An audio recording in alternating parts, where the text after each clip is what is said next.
Hello students, welcome to my wave physics class. Next question. A series combination of N1 capacitor, each of value C1 is charged by a source of potential difference 4V.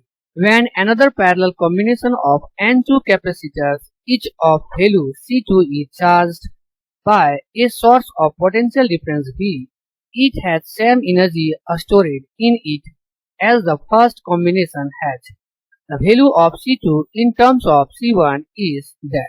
Question हमारा यहाँ पे कर रहा है कि N1 capacitor जो लिया हुआ है जिसका प्रत्येक का वैल्यू जो है वह C1 है और उसको जो है वह सीरीज में कॉम्बाइन किया हुआ है। ओके, इस तरह से।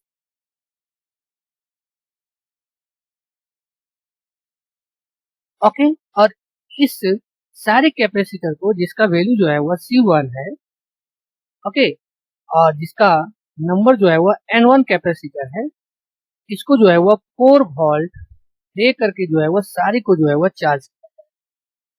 ओके, तो यहाँ पर हम पहले इसको हम निकाल लेते हैं कि जब ये सीरीज में हमारा कॉम्बाइन है तो इसका मतलब जो यहाँ पर हमारा इक्विवेलेंट कैपेसिटेंस हो जाएगा इस सीरीज कॉम्बिनेशन वाले C1 कैपेसिटर का, वह हमारा हो जाएगा C1 बाय N1।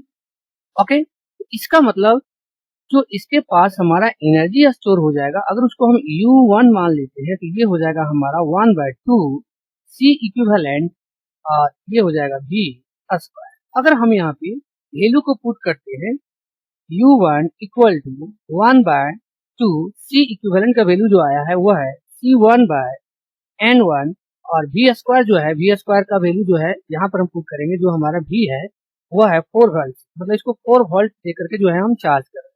यहाँ पर हो जाएगा 4 V का जो है वह स्क्वायर। ओके, तो यहाँ पर हो जाएगा हमारा 1/2 C1 N1 और ये हो जाएगा 16 V स्क्वायर। ये जो है वो हमारा कैंसिल हो जाएगा 8। ओके, ये हो जाएगा हमारा 8 C1 V square by N1। ये हमारा वैल्यू आ गया, वह आ गया सीरीज कॉम्बिनेशन वाला जो कैपेसिटर हमारा C1 है उसका एनर्जी जो स्टोरेज है। ओके, अब आगे हम यहाँ पे जो है वो पैरेलल कॉम्बिनेशन वाले को निकालेंगे। ओके, जिसका कैपेसिटेंस जो है वो N2 कैपेसिटर है और प्रत्येक का वैल्यू जो है वो C2, तो उसको हम जो है वो इस तरह से कॉम्बाइन करेंगे। ओके, तो यहाँ पर हम देख रहे हैं कि ये जो हमारा है वह N2 तक कैपेसिटर है जिसका वैल्यू जो है वह C2 है, C2 है और C2 है। ओके, तो यहाँ पर जो हमारा इक्विवेलेंट कैपेसिटर हो जाएगा CE इक्वल टू, वो हमारा हो जाएगा, यहाँ पे देख रहे हैं प्रत्येक कैपेसिटेंस का वैल्यू जो है वो C2 है और इसका जो नंबर है वो हमारा N2 है। ओके, इसको हम इस तरह से लिख सकते हैं N2 और ये हो जाएगा हमारा C।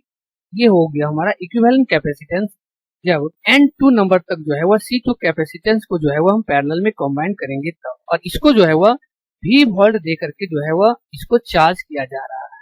ओके, तो जो यहाँ पर हमारा एनर्जी स्टोर हो रहा है जब इसको हम चार्ज कर रहे हैं तो उस समय हमारा हो जाएगा यहाँ पर U2 हो जाएगा और ये हो जाएगा 1/2, यहाँ पर भी हो जाएगा हमारा C इक्विवेलेंट और ये हो जाएगा V स्क्वायर। ओके, यहाँ पर 1/2 और C इक्विवेलेंट जो है अभी हमने यहाँ पे निकाला है वो है N2 और ये है C2 और इसका जो पोटेंशियल वैल्यू दिया है वो हमारा V है, ये हो जाएगा हमारा V स्क्वायर। ओके, ये निकल गया हमारा इस का जो है एनर्जी जो स्टोरेज है। ओके, अब कर रहा है कि क्वेश्चन में कि दोनों का जो एनर्जी है वह पोटेंशियल एनर्जी जो है वह सेम है। इसका मतलब हम यहाँ पे कर सकते हैं कि U1 जो है वह हमारा इक्वल है U2 का। ओके, और हमको जो है यहाँ पर वैल्यू निकालना है C2 का in term of C1। Okay, तो यहाँ पर हमारा हो जाएगा U2 का वैल्यू जो है वह हमारा यहाँ पे है और U1 का यहाँ पे, ये हो जाएगा हमारा 8 C1 V square by N1 और U2 का जो है वह है हमारा यहाँ पर 1/2 N2 C2 V स्क्वायर। यहाँ पर ये V स्क्वायर हमारा कैंसिल हो जाएगा, हमको निकालना जो है वह C2 का वैल्यू निकालना है। यहाँ पर हो जाएगा ये C2 इक्वल टू, ये जो है इधर आ जाएगा 8 2 जा 16। ओके, और ये हो जाएगा हमारा C1 और बाय में हो जाएगा N1 और ये जो है N2 जो है वह इधर चला जाएगा, ये हो जाएगा हमारा N2। ओके, तो यहाँ पर हम ऑप्शन में देखेंगे जो हमारा ऑप्शन है वह डी नंबर ऑप्शन जो है वह हमारा करेक्ट ऑप्शन है और इस क्वेश्चन का जो है वह आंसर है। Okay, thank you all of you.